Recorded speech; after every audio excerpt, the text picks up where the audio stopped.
Buenos días.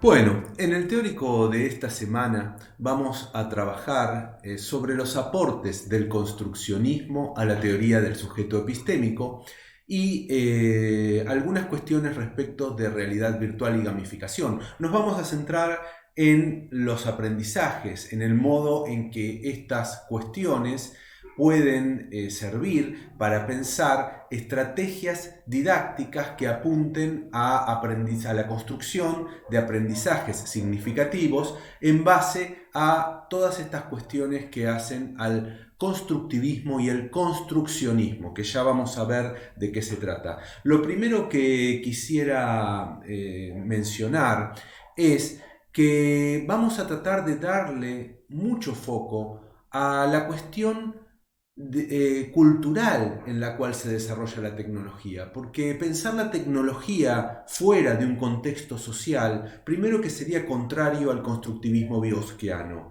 y en segundo lugar, no sería una forma correcta de entender de qué manera la tecnología se articula con ciertas relaciones de poder, con ciertas relaciones culturales y con ciertas cuestiones sociales.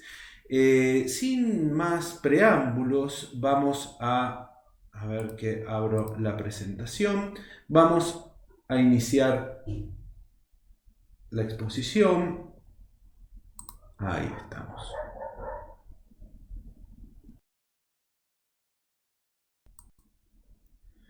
Entonces, en la primera parte vamos a trabajar los aportes del construccionismo a la teoría del sujeto epistémico. En la segunda parte vamos a trabajar realidad virtual y gamificación, siempre teniendo en cuenta de qué manera podemos utilizar estas cuestiones para pensar la construcción de aprendizajes significativos. En cuanto a los textos que vamos a trabajar, esencialmente son los textos que ustedes tienen en la bibliografía entre los teóricos 8 y 9 y 10, porque vamos a trabajar el texto de Neri, Aportes de la tecnología a la teoría del sujeto epistémico, y el texto de Soto.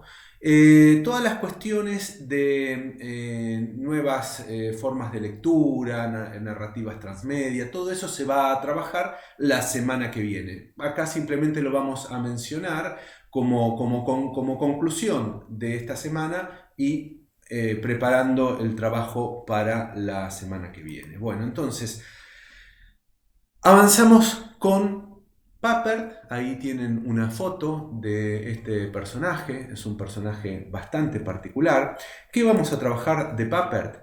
Básicamente, de qué manera él pensaba el aprendizaje tradicional. Pensemos que él trabajaba todas estas cuestiones entre los años 70 y 80, ¿sí? Cómo él pensaba el aprendizaje tradicional y de qué manera había que pensar el aprendizaje mediado por la tecnología. Es interesante el acento puesto, de hecho se lo ve en casi todas las fotos, muy alegre, puesto el acento por Papert en vivir la experiencia de aprender con alegría, de que disfrutemos de lo que aprendemos. Y eso es muy importante porque es la base de la motivación intrínseca. Vamos a ver algunas cuestiones respecto de cómo pensar motivación intrínseca y motivación extrínseca al aprendizaje.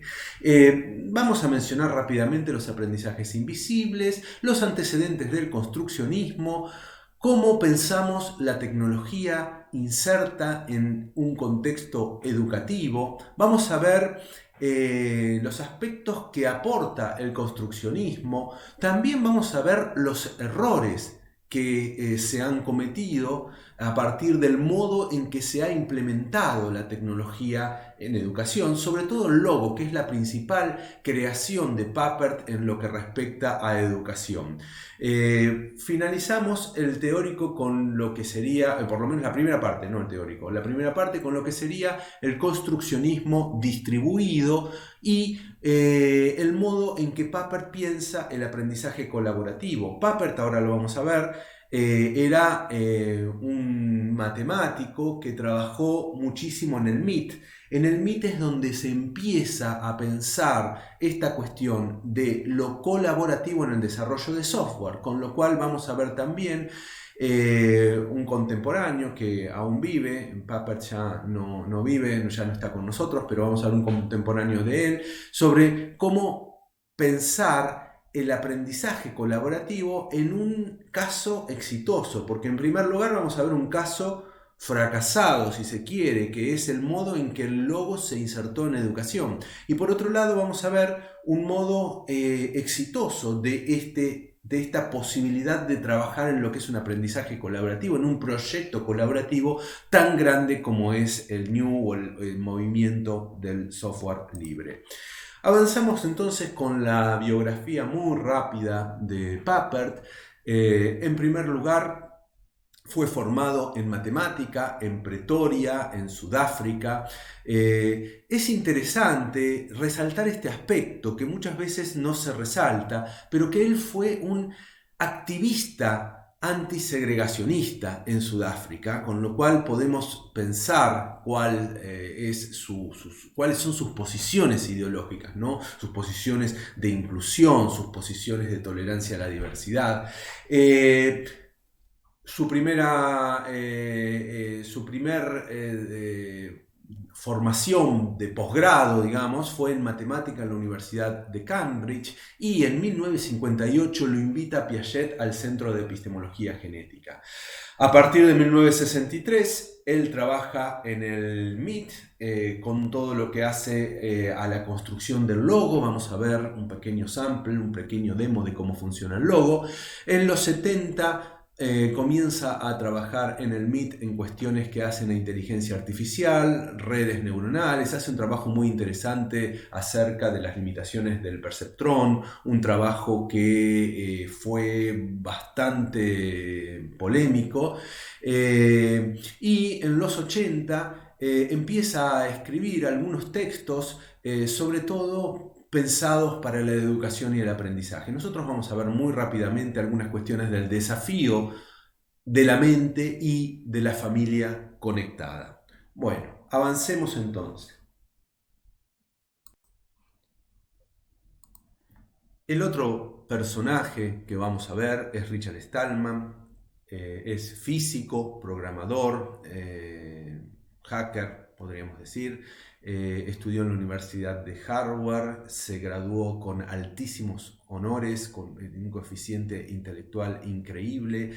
Su fama es sobre todo respecto de que es un hacktivista del software libre. Trabaja también en el MIT en cuestiones de inteligencia artificial. En 1980 funda una asociación cuya misión es justamente impedir el monopolio del software que empezaba a generarse en esos años, y en 1983 anuncia formalmente el proyecto New, la base de lo que luego fue el código abierto para todo lo que vamos a ver de lo que es el proyecto de software libre como trabajo colaborativo en serio. Vamos con Papert entonces, empezamos con Papert. Dijimos que Papert va a tratar de pensar en qué se diferencian el aprendizaje tradicional versus el aprendizaje mediado por la tecnología. A pesar de que no se lo escuchó demasiado, él nunca pensó que la tecnología sea algo que simplemente se inserta en los medios educativos y ya está, sino que tiene que estar en medio de una estrategia, porque si no, ¿qué sucede? Sucede lo que sucedió efectivamente con el logo, que una tecnología súper innovadora con un montón de riqueza constructiva termina asimilándose a lo que es el aprendizaje tradicional, con su fracaso consecuente. Fíjense que hablamos de mediado por tecnología. Cuando hablamos de mediación, tenemos que hablar de los aportes de Vygotsky, que plantea la mediación con el otro, la mediación social, la mediación con los objetos del mundo como fundamental en la construcción de los conocimientos. De lo que se trata es de vivir la experiencia de una cultura. Lo que rescata de alguna manera de Piaget, Papert, es que todo el trabajo piagetiano indica que nadie nos enseña algunas cuestiones, como por ejemplo el reordenar las fichas, que no cambie la cantidad, todas las cuestiones de conservación que ustedes estuvieron viendo en la primera parte, de qué manera repartimos, qué sé yo, caramelos entre diferentes personas. Nadie nos enseña específicamente eso y sin embargo lo aprendemos igual. Entonces se trata de aprendizajes cuya semilla es posible encontrar en casa, en la familia. ¿Para qué? Para no pensar que el sujeto cuando ingresa en el sistema educativo es una tabula rasa que a partir de ahí se empieza a llenar de contenidos. Y fíjense ustedes que la forma cotidiana en que nos manejamos con la tecnología implica muchísimo posibilidades de aprendizaje entre casa. Desde luego, cuando tocamos estos temas no podemos dejar de considerar de que hablamos desde una posición universitaria, una posición que sabemos, lo lamentamos y tratamos de encontrar las formas, pero tenemos que tener muy claro de que no está abierto en sí mismo a todo el mundo.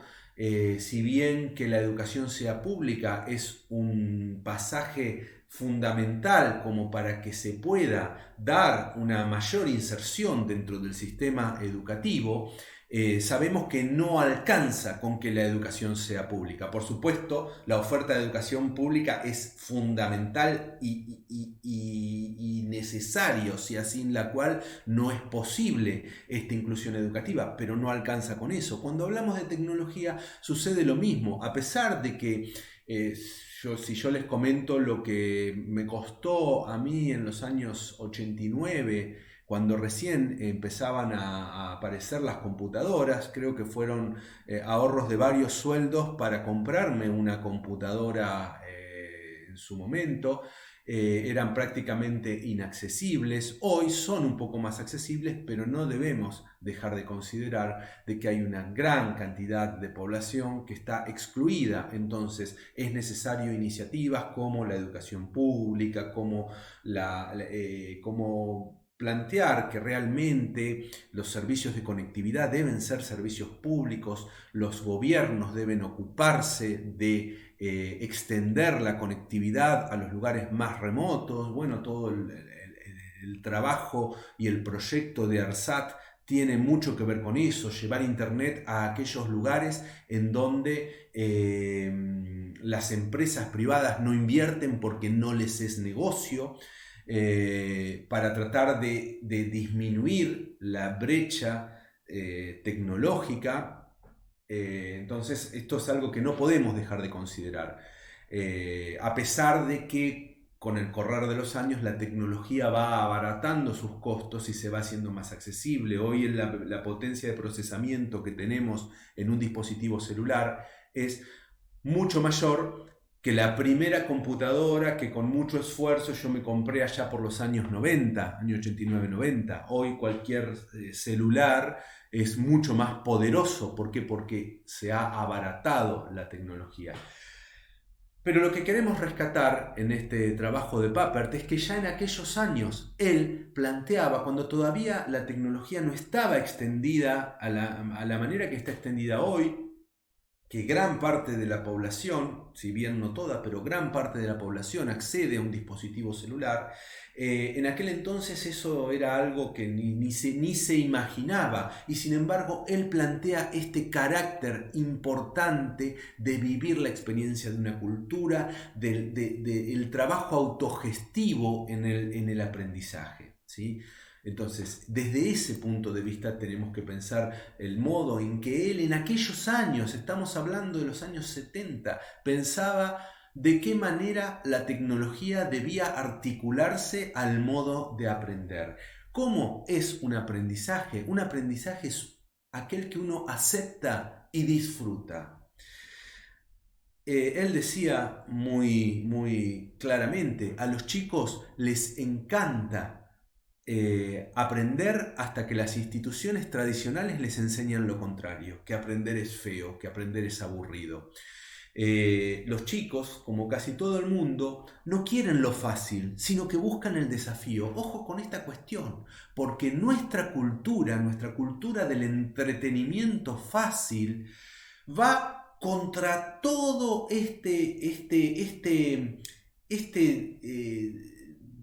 deseo de descubrir y de aprender que tienen los chicos y que la cultura y la sociedad contemporánea termina apagándoselos. Y estoy hablando del entretenimiento fácil de los medios masivos de comunicación, como también del entretenimiento fácil de los jueguitos, videojuegos que no llevan a nada y que apuntan a generar, vamos a ver eso un poquito en la segunda parte, ¿no? A generar patrones exitosos que hay que ver cuánto de esos patrones se puede transferir a otros aspectos. Cuando pensamos que a muchos chicos no les gusta el trabajo de la escuela, no tenemos que ubicar al culpable en el chico, sino que tendríamos que pensar si la escuela misma le ofrece aprendizajes que pueda aceptar y disfrutar. Le ofrece, articula, por decir, para salir de esta cuestión tradicional de que los aprendizajes se ofrecen y están ahí para que alguien los tome. Articular la escuela con los aprendizajes. Ese es un poco el desafío que se plantea Papert en todo su trabajo de tecnología aplicada a educación. Él plantea que la gran, peligrosa lección que nos dejó la educación tradicional es que es imposible aprender sin que nos enseñen.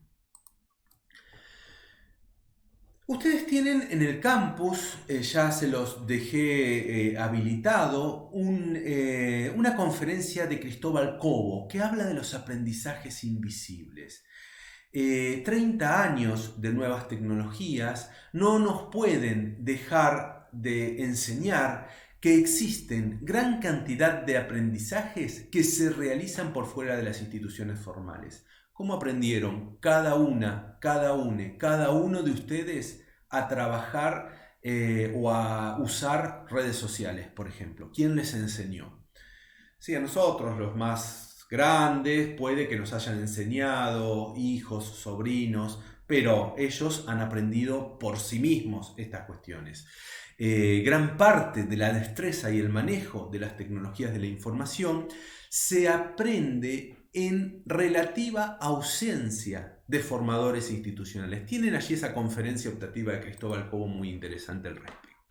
¿Cuáles serían los antecedentes teóricos más importantes del construccionismo? Esta creación que hace Papert tratando de aplicar, vamos a ver ahora bien cuáles son los diferentes aspectos, pero sobre todo el constructivismo vygotskiano y el constructivismo piagetiano.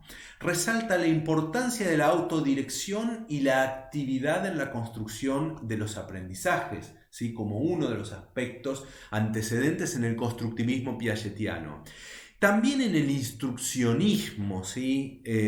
Lo que sería un instruccionismo light para pensar la función del educador como aquel que genera las condiciones para que la invención, la creación sea posible. No el que transmite conocimientos, sino que el que crea las condiciones para la creatividad en los aprendizajes. Y sobre todo en los mecanismos para controlar la propia conducta con fines a un objetivo. Vamos a ver de qué manera. Tienen también un lindo video de lo que fue el antecedente del logo, que es esa tortuga, ese robot inventado por Papert en el MIT para tratar de construir los conceptos formales de la geometría a partir de el control de la conducta, porque eso que hacen hacer con la tortuga, que ustedes tienen también el video ahí, a pesar de que sea en inglés, es perfectamente entendible, aunque no hablemos inglés. No lo he conseguido en español, discúlpenme, pero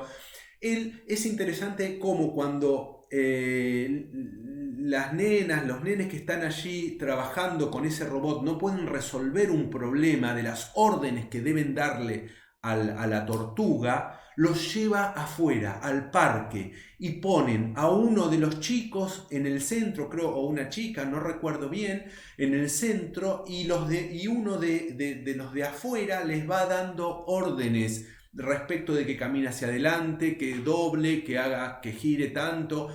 ¿Para qué? Para construir lo que sería, por ejemplo, una figura geométrica, el cuadrado. Entonces vemos allí esta cuestión que trabaja Vygotsky en la construcción de los procesos psicológicos superiores, que todos los procesos psicológicos superiores son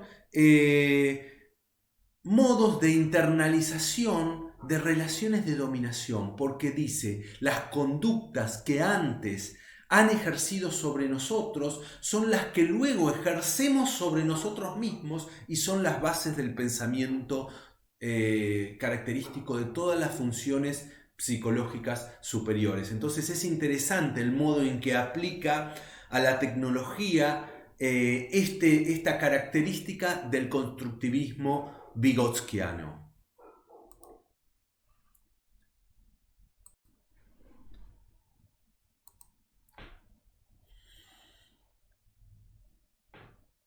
Entonces, estos aspectos que estábamos hablando respecto del constructivismo vygotskiano. Fíjense ustedes, Papert va a decir que la construcción que se da en la cabeza ocurre de manera mucho más provechosa cuando tiene soporte en una construcción pública, discutida, examinada, probada, admirada. Por eso lleva a los chicos a un debate público en el afuera, por ejemplo, cuando tienen que construir algo, resolver un problema que no lo pueden resolver sin esa ayuda de la discusión, el examen colaborativo.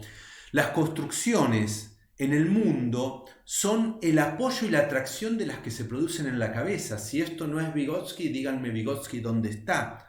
Fíjense que ahora vamos a ver, el logo apunta justamente a eso. Más que considerar los procesos internos de construcción, Papert se interesa, no descarta ni desestima, pero se interesa por sobre todo la influencia de los elementos culturales útiles a la construcción del pensamiento. Por eso decía, Papert no puede pensar la tecnología por fuera del contexto social en el que se articula, y es muy importante que tengamos en cuenta esto, porque si no generamos lo que también vamos a ver en el teórico de hoy, el fetichismo de la tecnología, como que la tecnología es, vaya a saber qué maravilla, que de por sí nos va a hacer un mundo mejor, y la realidad es que muchas veces nos ha hecho un mundo peor, y no necesariamente implica un mundo mejor. Lo que es importante es cómo ubicar, cómo articular esa tecnología en los diversos contextos sociales para mejorar las condiciones de vida de las personas, que eso no necesariamente se da con cualquier aplicación ciega de la tecnología. Es interesante cómo también Papert reconoce diversos tipos de construcción, esto que ustedes estuvieron viendo en la primera parte de la cursada, como los estilos cognitivos, fuertemente dependiente de las interacciones con los otros, de las interacciones con las otras personas.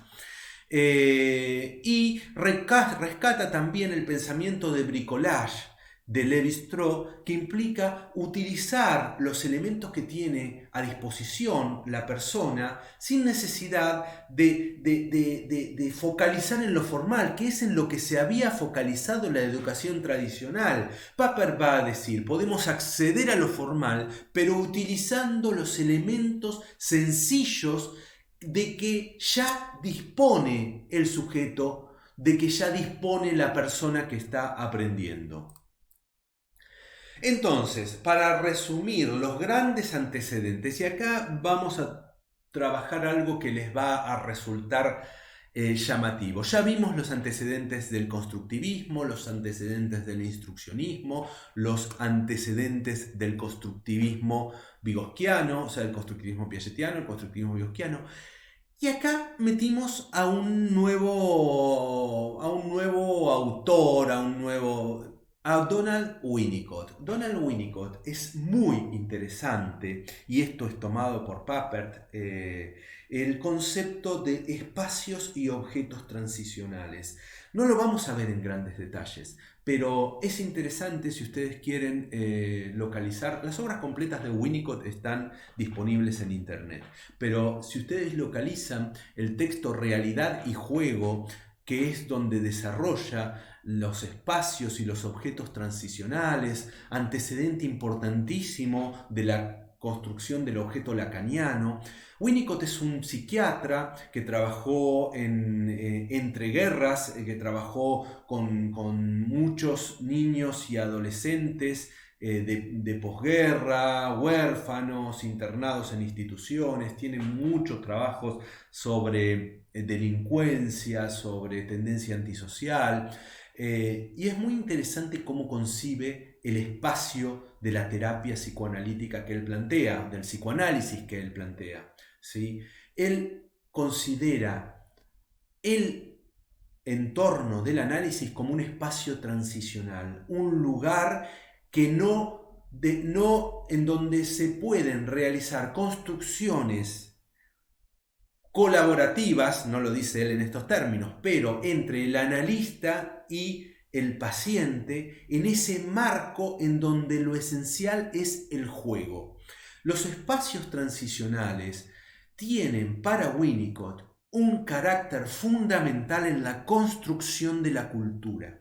La cultura se construye en esos espacios en donde se intersectan cuestiones que tienen que ver con la fantasía, cuestiones que tienen que ver con la realidad. Es un espacio donde no es la realidad dura que somete a las cuestiones, a lo que en psicoanálisis se llama principio de realidad, ni tampoco es una fantasía pura alucinatoria, lo que él lo ubica en los objetos no transicionales, sino los objetos subjetivos, los objetos que son una mera prolongación del sujeto. Ustedes recordarán lo que son estos cuadros perceptivos de las primeras etapas de la inteligencia sensoriomotriz piagetiana. Bueno, Winnicott también plantea estas cuestiones de que el objeto en los primeros meses de vida no es algo ajeno o externo al sujeto, sino que es algo que es de carácter alucinatorio y producido por el sujeto mismo. Y el espacio transicional es esta construcción posterior en donde puede darse un intermedio entre las fantasías y la realidad. Es el espacio del juego, es el espacio de la cultura, es el espacio de la creatividad. Por eso Papert retoma este concepto de espacio transicional. Él dice, la tortuga es un objeto transicional que permite al sujeto interactuar, es algo que no es el sujeto y que tiene que ver con la realidad, pero sobre lo cual el sujeto tiene un cierto control, y ese cierto control permite construir objetos creativos. Entonces, esto es muy interesante de uno de los antecedentes que muchas veces no se menciona del construccionismo papertiano. ¿Qué podemos aprender? ¿Qué nos dice el construccionismo sobre el aprendizaje? Que es mucho más provechoso enseñar a aprender, o sea, basarnos en esos aspectos del sujeto que le van a permitir aprender. Ustedes estuvieron viendo Sugata Mitra, ¿sí? Que es un autor un poquito posterior a Papert, pero Sugata Mitra retoma esta cuestión en los sistemas autoorganizados, ¿sí? En la experiencia del agujero en la pared. Entonces es más interesante ubicar esos elementos sencillos a partir de los cuales el sujeto epistémico puede aprender, construir conocimientos, que enseñar esperando que se aprenda como una suerte de cuestión mágica, ¿no? Una cuestión de omnipotencia, que sería casi una forma preoperatoria de pensar los procesos de enseñanza y aprendizaje.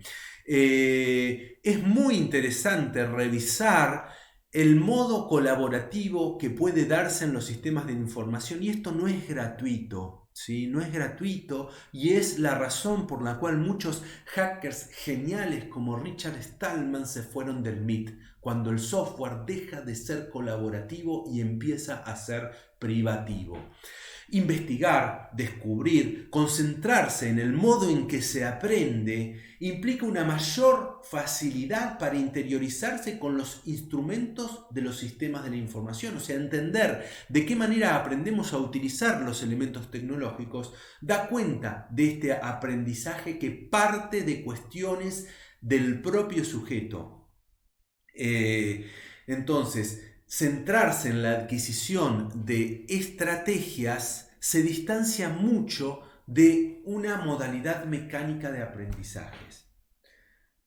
A partir de esta cuestión sobre lo importante que es centrarse en las estrategias, hay cuestiones que van en contra de esta idea de pensar las estrategias articuladas con la tecnología como mera mediación. Y con esto tienen que ver las modas de aplicaciones, el marketing con el que se vende el software o el juego o el dispositivo tecnológico particular, la falta de formación de los políticos, de los educadores, incluso de la familia, y la falta de reflexión que implica una cultura shopping, ¿sí? Según el papel de color con que nos muestren tal gadget tecnológico es el que vamos a comprar. Esto hace que también, en cuanto a las políticas educativas, muchas veces se apoyen en creencias de masas, implementando programas que ponen el acento en la tecnología en lugar de poner el acento en la articulación de la estrategia pedagógica, utilizando la tecnología como un mediador más entre otros tantos. También muchas veces terminan tomándose decisiones a partir de acuerdos entre gobiernos y corporaciones, ¿no? ¿Qué tipo de software se incluye en una de estas notebooks, de estas laptops de $100 que se reparten en las escuelas? Implica muchas veces no tanto una decisión estratégica pedagógica, sino muchas veces acuerdos entre grandes corporaciones de hardware y de software. Es importante para ubicar el lugar de la tecnología en el aprendizaje encontrar ese equilibrio de que hablaba Papert entre micromundos, que es el conocimiento profundo de la tecnología, de los problemas pequeños, programar en bajo nivel, los hipermundos, aquellos mundos en donde los conocimientos circulan a una velocidad enorme, pero muchas veces son superficiales, al tener tanta amplitud, son demasiado poco específicos, por ejemplo, la información que circula en la web. El logo justamente plantea un cierto equilibrio entre estas cuestiones. El logo es el primer lenguaje de programación diseñado específicamente por Papert en su época en que trabajaba en el MIT para programar de manera compartida y con alegría. Esto de la alegría es fundamental, ¿sí? Esto de la alegría es fundamental porque el aprendizaje es alegría, ¿sí? El aprendizaje, ya lo hemos dicho hace un rato, para Papert es siempre algo placentero, algo que se ejecuta con alegría. Y la colaboración es justamente la colaboración, por ejemplo, entre el instructor y las personas del grupo o entre las mismas personas del grupo. Recordamos acá el concepto de andamiaje de Brunner o el de zona de desarrollo próximo de Vygotsky. La colaboración implica justamente esta posibilidad, ¿no? de encontrar ese equilibrio entre micromundos e hipermundos que nos permitan dar cuenta del microcosmos en el cual se pone en juego la tecnología. Neri dice en su texto que muchas veces el concepto de microcosmos paperiano fue como desestimado, Y es fundamental por todo esto que acabamos de decir, para escapar a este fetichismo de la tecnología. La tecnología debe insertarse como un instrumento de mediación en estrategias didácticas más amplias. La tecnología es siempre pura y exclusivamente un instrumento más de mediación, como el lenguaje, como la palabra, como la escritura, como todos los aspectos, por ejemplo, del conocimiento o de la inteligencia distribuida. Implica una construcción que se va ampliando progresivamente de acuerdo a las posibilidades de cada uno, de cada una, de cada une. El instrumento de mediación es siempre anecdótico, lo importante es la manera en que se usa, que es altamente dependiente de las condiciones sociales que lo determinan. Esto no descarta relaciones de poder, relaciones económicas. En Desafío a la mente, que es un texto provocativo, sobre todo para la epistemología genética piagetiana, Papert va a dar cuenta de que es muy importante relacionar lo nuevo con lo que se conoce. Esto es una de las enseñanzas del constructivismo piagetiano. Tomar lo nuevo, apropiarse, copiarse. ¿Sí? El lugar donde trabajaba Papert tenía un cartel muy grande que decía, cuando intenta implementar estos dispositivos para el aprendizaje con chicos, decía, acá se puede copiar. Ahora vamos a entender por qué decía eso. Y hacer con eso que uno se apropia algo nuevo, algo creativo. Esto que hablábamos hace un rato de que la educación tiene que ser ese espacio transicional que sea proclive de generar construcciones creativas, mucho más que la adquisición de patrones mecánicos de comportamiento. Jugar, disfrutar, convertirse en arquitectos, en activos constructores de los aprendizajes, de UNE, de los demás, inclusión, colaboración, estrategia conjunta. Articular quizá cuestiones muy complejas como los desarrollos formales, y para eso fue inventado justamente el logo, con elementos bien sencillos de interacción con los demás y la tecnología. Este hecho de llevar a los chicos afuera al parque, mostrar cómo a partir de la dirección de la conducta se van generando las rayas que van generando las figuras geométricas, esto que ustedes tienen en este video que les compartimos hace unos días en el campus. Y quizá el punto más fuerte de la provocación de Papert a Piaget es esta cita que trae Carlos Neri en su texto, ¿no? Si la computadora y la programación se vuelven parte de la vida diaria de los niños, la brecha conservación, recuerdan la conservación piagetiana, y combinación, el grupo INRC, la combinatoria, se cerrará y podría llegar a invertirse. Los niños pueden aprender a ser sistemáticos antes de aprender a ser cuantitativos. Esto sería como una especie de provocación de decirle a Piaget que es posible que se construyan las coordinaciones propias de las operaciones formales antes de construirse completamente las operaciones propias del pensamiento concreto. Nunca lo llegó a comprobar con datos esto, pero ahora cuando veamos en la demo de logo vamos a poder entender por qué. ¿Cuáles son las principales características del logo antes de meternos con una pequeña demo? Interactividad, o sea, esto es bien del constructivismo. Modularidad y extensibilidad. ¿Esto qué quiere decir? Que se puedan definir elementos modulares que puedan luego ser utilizados en elementos más complejos. Flexibilidad para su uso, es muy fácil de usar. Código abierto para que se lo pueda modificar, mejorar todo el tiempo. Que pueda ser usado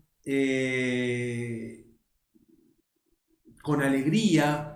Acá hay algún error de sintaxis, bueno, ya lo vamos a corregir antes de ponerlo en el campus, y que sea pasible de ser mejorado en un entorno colaborativo. Ahora les voy a invitar a una demo muy cortita de cómo funciona el logo. Un segundito que voy a abrir las ventanas correspondientes.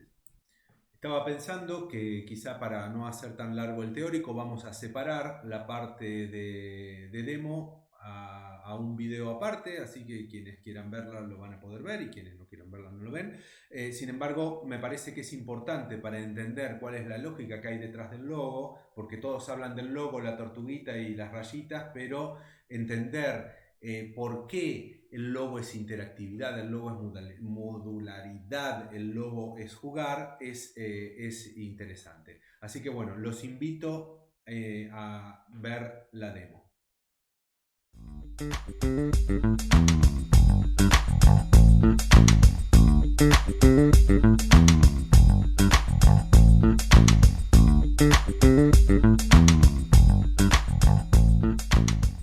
Bueno, luego de la demo de logo vamos a ir cerrando la cuestión de Papert y toda esta cuestión del trabajo colaborativo.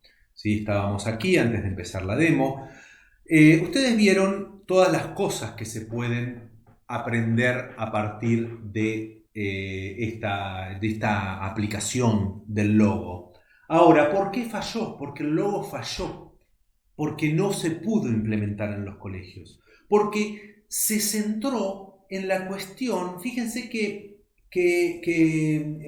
Neri nos dice en el texto que tanto Piaget como Vygotsky como Papert en su desembarco en el colegio parecen compartir su destino fallido. ¿Por qué? Porque se deja de lado las cuestiones epistémico-sociales y se trata de pensar las cosas desde una posición absolutamente utilitaria, ¿sí? Absolutamente simple y utilitaria. Ahora, sin pensar todo esto que estuvimos hablando en la demo de logo, la posibilidad de colaborar, la importancia de la construcción colaborativa, la importancia de las interacciones, ¿sí? Estos aspectos que hablábamos que son característicos del logo, ¿no? La interactividad, la modularidad, la flexibilidad, el ser usado como una especie de juego, ¿sí? ¿Qué es lo que falló? Es el fetichismo de la tecnología, una vez más. Este fetichismo de la tecnología, este fetichismo de la tecnología que nos hace ver el objeto tecnológico como algo para dibujar. Y el logo no es algo para dibujar, el logo es para aprender operaciones formales, para eso es el logo, a partir de movimientos sinestésicos y cuestiones perceptivas. Eso es el logo, aprender la lógica, aprender el módulo, porque además podemos aplicar conectores lógicos, decir que si es de tal tamaño sea de tal color, que si es de tal color sea de tal tamaño. Bueno, se pueden agregar todas esas cuestiones. Ahora, si ubicamos el fetiche tecnológico y pensar que el fetiche tecnológico actúa automáticamente sobre la cabeza, y bueno, estamos lejos de poder entender cómo funciona la tecnología, ¿sí? Estamos en el consumismo de tecnología, que no es lo mismo que hacer andar la tecnología en educación. Hay diferencias importantes. Por eso, Papert decía que se debe, o un poco influenciado por supuesto por Vygotsky, se debe centrar la cuestión en la cultura y no en el ordenador, en las redes sociales. A ver, Internet por sí mismo no cambia la vida de las personas, las redes sociales tampoco. Lo que cambia la vida de las personas, lo que cambia el modo en que construimos conocimiento es el uso que le damos. En un montón de cuestiones, por ejemplo, el uso de las redes sociales, que hoy es algo extendido, ¿no? Ahora, hay usos y usos. Hay gente que usa las redes sociales a partir de haber aprendido a usar determinados patrones mecánicos de cómo se comparte una publicación, de cómo se pone el me gusta, estupideces que en realidad no producen ningún cambio cognitivo. Lo único que hacen es generar un consumo de entretenimiento, con lo cual es una red social que no sirve para nada más que para entretenerse, ¿sí? Ahora, si hay aplicaciones en donde la red social se puede utilizar mejor, ¿sí? Por supuesto tenemos que entender también el valor de estos productos tecnológicos de las grandes corporaciones, las relaciones con los gobiernos son muy importantes también. Cuánta información de lo que circula allí lo manejo yo, o lo maneja el Estado, o lo maneja la corporación. Bueno, todas esas cuestiones también que hacen a ir un poco más allá del fetichismo de la tecnología.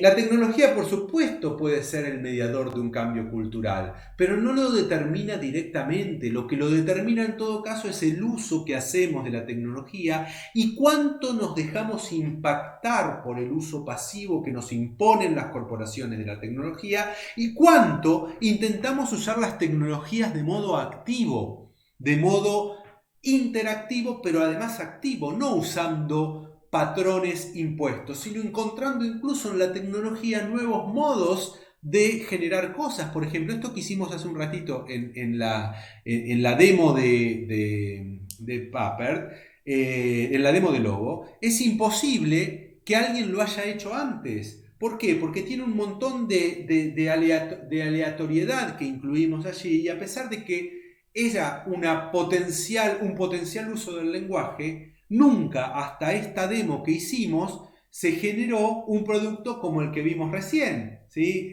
Un producto como ese dibujo que hicimos. Entonces, si bien estamos limitados por la tecnología, también podemos expandirnos por la tecnología. Y lo más importante no es el producto, lo más importante es el proceso. Son todas las cuestiones que fuimos aprendiendo en cada uno de estos elementos. Lo que era la modularidad, lo que era una variable, lo que era la aleatoriedad, más allá del uso, de cómo se usa el logo. ¿Sí? No sé si se entiende, es muy difícil en esto de los teóricos grabados porque no tenemos el feedback del lado de ustedes, ¿no? Pero entonces el éxito o el fracaso de los objetos tecnológicos está mucho más determinado por asimetrías de poder, formas en que se apropia, forma en que las diferentes personas pueden apropiarse del capital económico y cultural para consumir estos objetos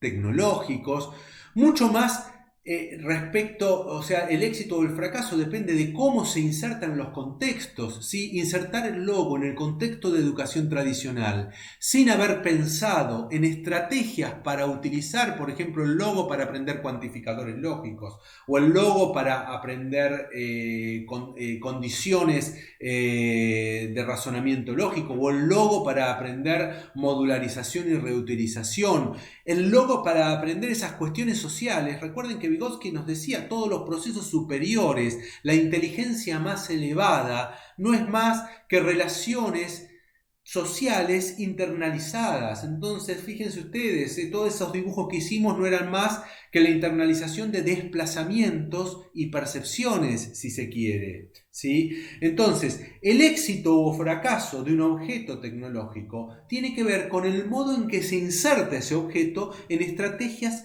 educativas más amplias. Con el mero objeto no hacemos nada más que ir al fracaso seguro, como sucedió con el logo y como sucedió y va a seguir sucediendo con un montón de mediadores tecnológicos, de instrumentos de mediación tecnológicas, si no los insertamos adecuadamente en estrategias de aprendizaje que se condigan con estrategias didácticas. Entonces, fíjense ustedes, si esto que hice hoy en la demo hubiese sido producto de varias personas, uno que hizo el cuadrado, otra que hizo la estrella, otra que hizo la estrella que varía los colores, otra que hizo la estrella que varía los colores y los tamaños, otra que hizo la estrella que se para en diferentes lugares, ¿sí? Cuando diferentes personas aportan lo suyo, se puede armar ese complejo final que vimos, que lo armamos en unos minutos, pero que podría ser mucho más rico en la medida que utilicemos aportes de diferentes personas. ¿Cómo? Utilizando, ejecutando cosas hechas por otros, discutiendo, estudiando de qué manera se dio esa aleatoriedad, de qué manera se cambió en un lugar o en el otro, compartiendo lo que cada persona genera con los demás, ¿sí? Colaborando y modificando. Ustedes vieron que fuimos modificando, agregándole variables, agregándole cambio de color, agregándole que se levante o se baje el pincel, ¿sí? Entonces fíjense ustedes, las condiciones que se dan para que deben darse para Papert para poder construir conocimiento colaborativo tienen que ver con usar, ejecutar, fíjense, usar, ejecutar, discutir, estudiar los procesos, compartir, colaborar y modificando. O sea, colaborando y modificando. Esos son los aspectos que, fíjense ustedes, tienen mucho que ver con las 4 libertades del desarrollo de software libre, que es una construcción colaborativa en serio, ¿sí? En donde las 4 libertades tienen que ver con usar y ejecutar cosas que hayan hecho otros, ¿sí? Estudiar esas cosas. ¿Cómo podemos estudiar esas cosas? ¿Cómo podríamos estudiar todos los procesitos que fuimos generando en el trabajo que hicimos recién con el logo? Simplemente abriéndonos el acceso al código, porque si no, abriendo el acceso a lo que yo hice para que otro lo pueda ver, mejorar, modificar, copiando, ¿por qué no? Obviamente, tomando las cosas que han hecho otros y a su vez mejorándolos y redistribuyéndolos hacia los demás, siempre asegurándonos de que se puedan ejecutar las 4 libertades. Si no se puede ejecutar alguna de estas 4 libertades, entonces ya no estamos haciendo una construcción colaborativa. Fíjense ustedes que esto no es casual, que generó un marco normativo que fue generado por este otro personaje con el que dijimos que íbamos a terminar esta primera parte, un marco moral, político y legal para el movimiento del software libre, que asegura que siempre, a partir de dejar abierto el código, por eso es tan importante, se asegura que las 4 libertades permanezcan libres por siempre. Eso asegura también que se pueda colaborar, que el producto hecho por una persona pueda ser utilizado, mejorado, extendido, enriquecido por otras personas.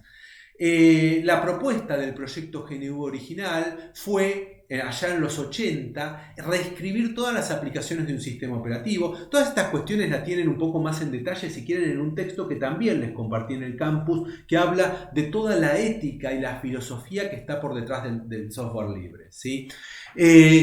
Esto constituye una reacción. ¿Cuándo se va Stallman del MIT y unos cuantos hackers más? Cuando el MIT empieza a aplicar el concepto de licencias, de decir, bueno, el código es mío y solo yo, que quiero llegar a ser el mejor del mundo, ¿sí? No sé a quiénes les puede sonar a algunos millonarios que nos andan rondando por allí. Yo quiero llegar a ser el mejor del mundo, pero yo, únicamente yo. Entonces, cuando se empezó a privatizar el código para que nadie pudiese utilizar lo que yo voy construyendo, es cuando se produjo toda la migración de estos hackers maravillosos de los años 70 y 80 del MIT. Y constituye una reacción a las iniciativas corporativas de privatizar el software para maximizar las ganancias. Ojo, privatizar el software no para mejorar el software, sino para maximizar las ganancias. Por eso les decía, la aplicación de esta filosofía estuvo condicionada a partir del momento en que se empezaron a privatizar los códigos. Entonces, condiciones sociales, contexto, el licenciamiento público, copyleft le llaman algunos aspectos de este licenciamiento. GPL es el modo de licenciar que inventó Richard Stallman, que asegura la colaboración, que asegura la posibilidad de la interacción con otros y con el objeto. Que el objeto no sea un fetiche inabordable, sino que el objeto sea una construcción de personas que se hace en interacción con otras personas más. Esto define y ratifica el modo en que la ética hacker considera que la información y la cultura, en tanto construido en interacciones sociales por y para la comunidad, son patrimonio de la humanidad. El conocimiento como patrimonio de la humanidad. Bueno, acá también pueden sumarse los debates de las patentes, muy en boga hoy, ¿no? Cómo alguien privatiza la vacuna, lo que podría hacer salvar al mundo entero si la construyeran todos los países del mundo que fueran capaces de construirlo, y sin embargo no, se privatiza, ¿no? Entonces empieza todo este debate, ¿no? ¿Cuál fue el resultado para ir cerrando este teórico, esta parte, ¿no? La parte de Papert? El resultado del trabajo colaborativo fue GNU Linux, que es particularmente la herramienta con la cual hoy yo estoy grabando este video, con la cual hice esta presentación, la herramienta que tiene la mayor cantidad de servidores del mundo, de servidores de páginas web del mundo, ¿sí? Estas características las tienen en la presentación para leerlas, no me voy a detener, pero su producto fue muy exitoso. El ensayo del trabajo colaborativo fue realmente importante porque incluso las primeras versiones de Linux que se empezaron a hacer circular alrededor de los años 90 no se colgaban, no se fragmentaban los discos. El Linux es prácticamente inmune a los virus informáticos, no requiere ser reinstalado prácticamente nunca, puede actualizarse sin reinstalarse jamás y seguir funcionando de la misma manera. Y para cada aplicación no es la aplicación que me imponen, sino que tengo la posibilidad de guiar mi conducta, lo que hablábamos de que Papert tomó del constructivismo, de que yo sea el arquitecto de mis propias conductas. Para cada aplicación tengo un montón de alternativas, ¿sí? Dispuestas en disponibilidad, que las puede utilizar cualquiera, incluso puedo analizarlas en profundidad, mejorarlas. Esa es la esencia del trabajo colaborativo que tenemos que tratar de lograr meter como modo de trabajar en la educación misma. De hecho, es lo que sucede en la ciencia. La ciencia trabaja a partir de un modo colaborativo, a partir de descubrimientos que han hecho otros, ¿sí? Este ensayo de desarrollo de software fue de tal magnitud y tan exitoso, sigue siéndolo, digamos, hoy, que progresivamente diferentes corporaciones, Firefox fue el primer ejemplo, que es la disponibilización del código del Netscape, del viejo navegador Netscape, ustedes no lo deben ni conocer, pero fue un navegador que era muy bueno de entrada, pero que fue totalmente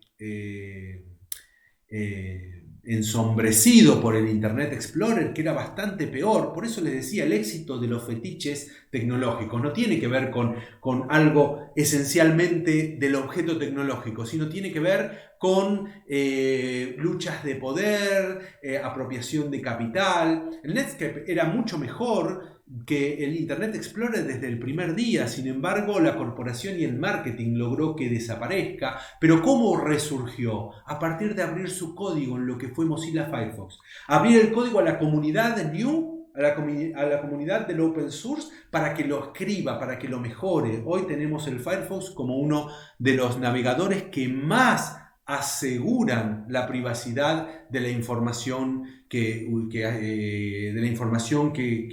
nuestra información cuando navegamos, ¿sí? Solaris también lo hizo y actualmente muchas otras más corporaciones. Todo esto lo tienen en un texto que también está en el campus y lo pueden ver en mucho más detalle. Bueno, concluimos con esta primera parte del teórico de Papert y nos vamos a meter, vamos a cortar también el video para que lo puedan ver cada uno en sus diferentes, según sus diferentes tiempos. El tema de la realidad virtual y la gamificación es un teórico que entiendo que va a ser un poquito más corto que este que acabamos de tener. Entonces vamos a cortar acá y luego ustedes pueden ver la segunda parte de este teórico también disponible en el canal. En un ratito nada más.